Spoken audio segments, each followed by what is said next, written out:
Hello and welcome back to Bits, Bytes, and Bourbon. I'm your bartender, Sean Kalinich, and on today's show we'll talk about a new malware insertion in cheats for games. We'll talk about the channel file update that brought down the kernel mode driver for CrowdStrike, which is also the inspiration for our drink recipe for today. And then we'll talk a little bit about what seems to be a very weird decision on the part of Disney and Marvel to bring back Robert Downey Jr., the man famous for bringing life and kind of vibrance to the Iron Man character, as Dr. Doom in an upcoming Disney Marvel project. So with that in mind, let's go ahead and start with, in the middle here, let's start with our drink concept.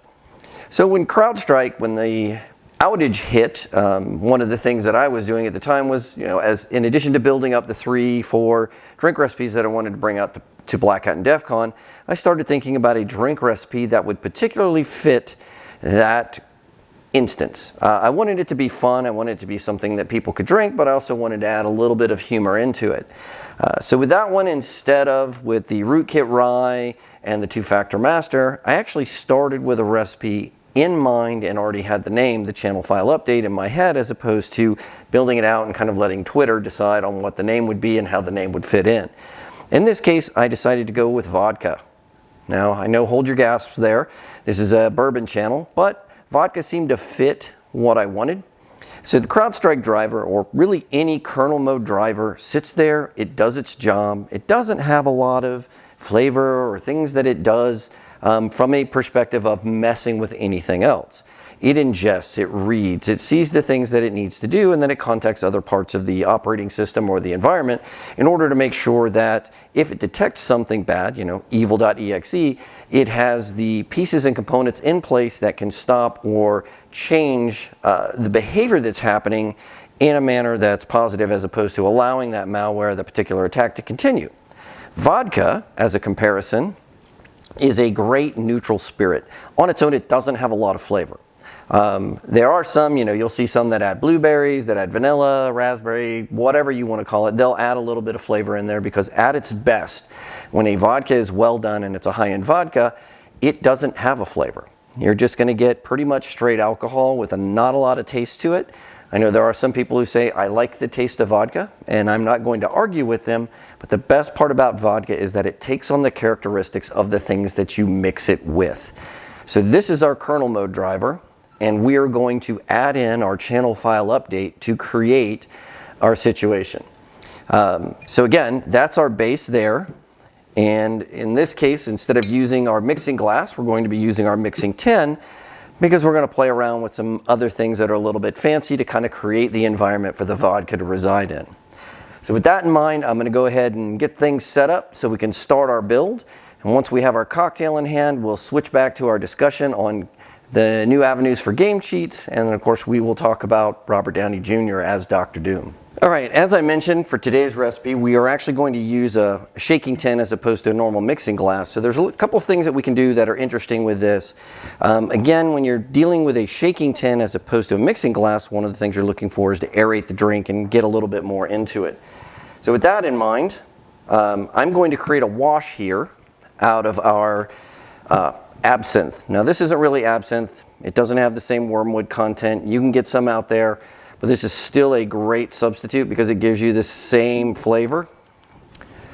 So we're going to go ahead and mix 1/4 ounce of this. Drop that in there. Get that put right there. So we're going to close our shaking tin. And we're going to give this a couple of shakes. So we're going to do that because it's now going to wash or coat the ice with that and bring out that licorice flavor. So we'll set that off to the side. We'll now put our 1.5 ounces of vodka in here.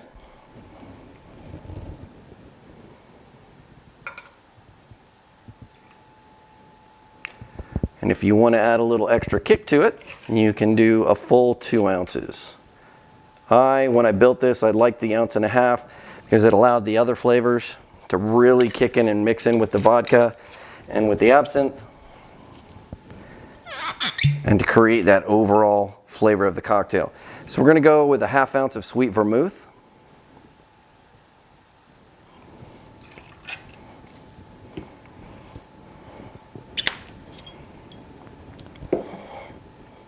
and a 1/2 ounce of Solerno blood orange liqueur.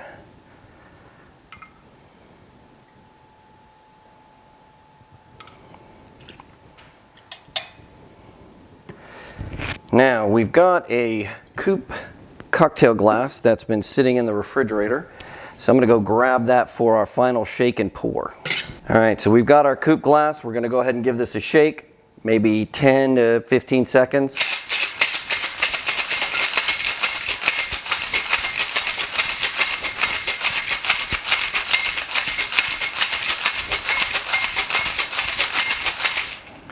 All right, so now we're going to pop it open.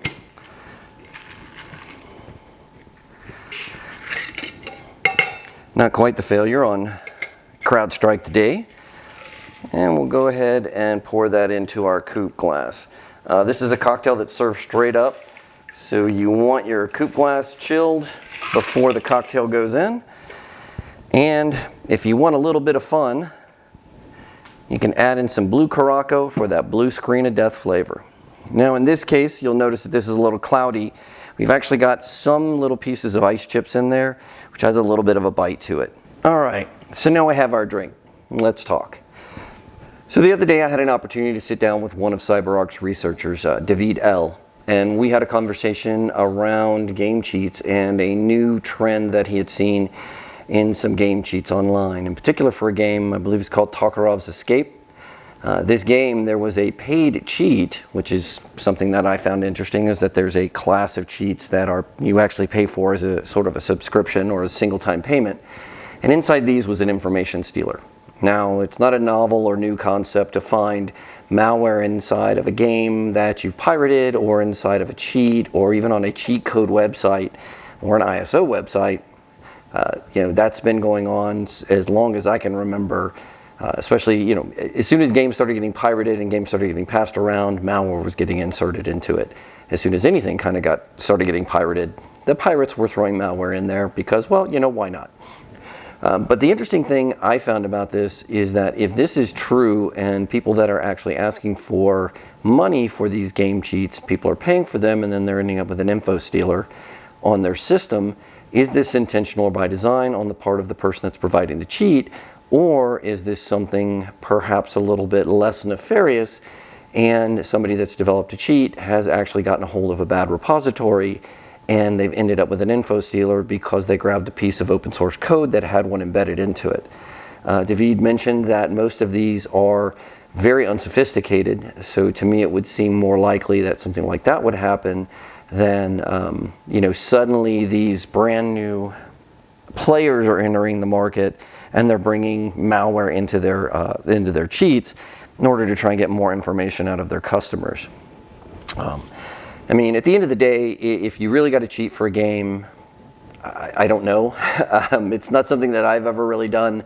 And like I said, even to me, I had to take a look at some of the data on the concept of paid cheats, which was a little bit of a new concept to me. Not saying it doesn't exist out there, because there are thousands of different types of mods.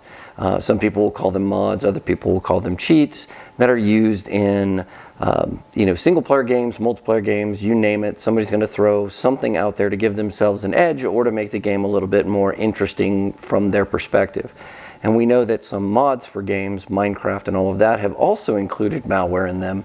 So I don't know that this is necessarily a huge evolution, but it is an interesting one in terms of from the perspective of bring your own device, or companies that allow people to actually have games on their systems for work.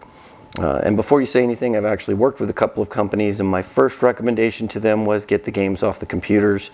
90% of your anti-cheat modules operate in kernel mode, and they're in that ring 0 already, so it's a little bit of an issue. And that's even before we start talking about the potential for ad-related malware that gets pushed into a system, or some of the other PvP pivots and attacks that we've seen over the last few years. So I will have a full write-up on that that'll be available on the site here pretty soon. I've just got a little bit more research that I'm going to do on that, and then we'll get that up there.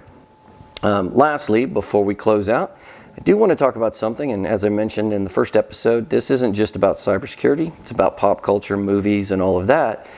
But I had a moment of pause when I saw the announcement that Marvel was bringing Robert Downey Jr. back. To me, not a terrible thing, especially since Robert Downey Jr. is a fantastic actor, and he definitely brought a lot of life to Iron Man.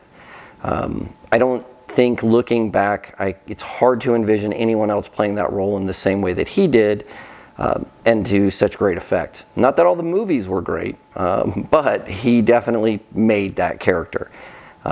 Now, Marvel, instead of bringing him back as some form of Iron Man, seems to want to bring him back as Doctor Doom. Now, that is really kind of weird.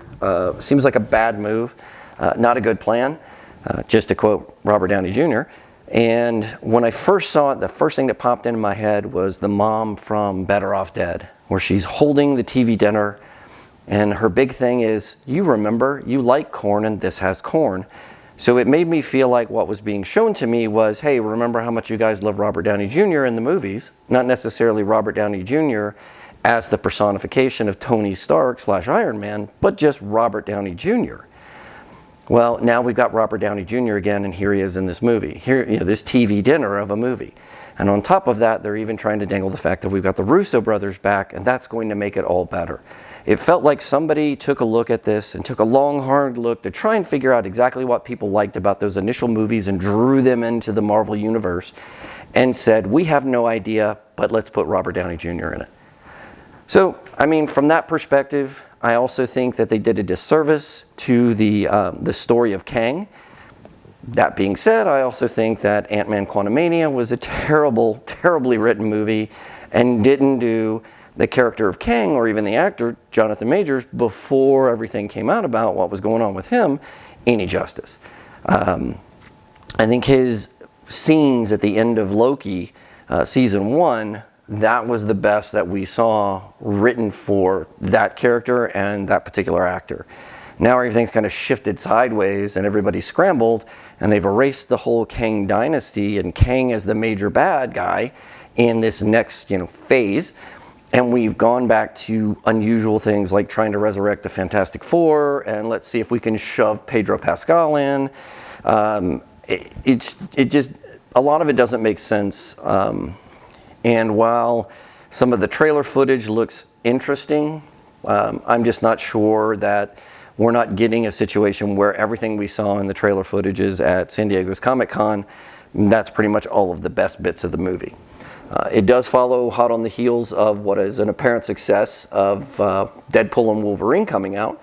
Now, I haven't seen that one yet, but from everything I'm hearing, it is a fun, mindless, not terribly well written, but just a good, solid, buddy cop kind of film.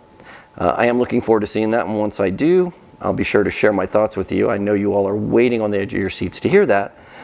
But until then, let me just go ahead and put my soapbox away on that particular topic, and we'll go back and say that I appreciate you watching. If you like this, go ahead and hit the like button, and be sure to subscribe if you want to see more. I will be out at Black Hat and DEF CON. I get in on the 6th, and I'm out there through the 12th. I have a ton of stickers that I can't wait to give out with you. If you see me, let's grab a drink, let's have a conversation, and once again, cheers.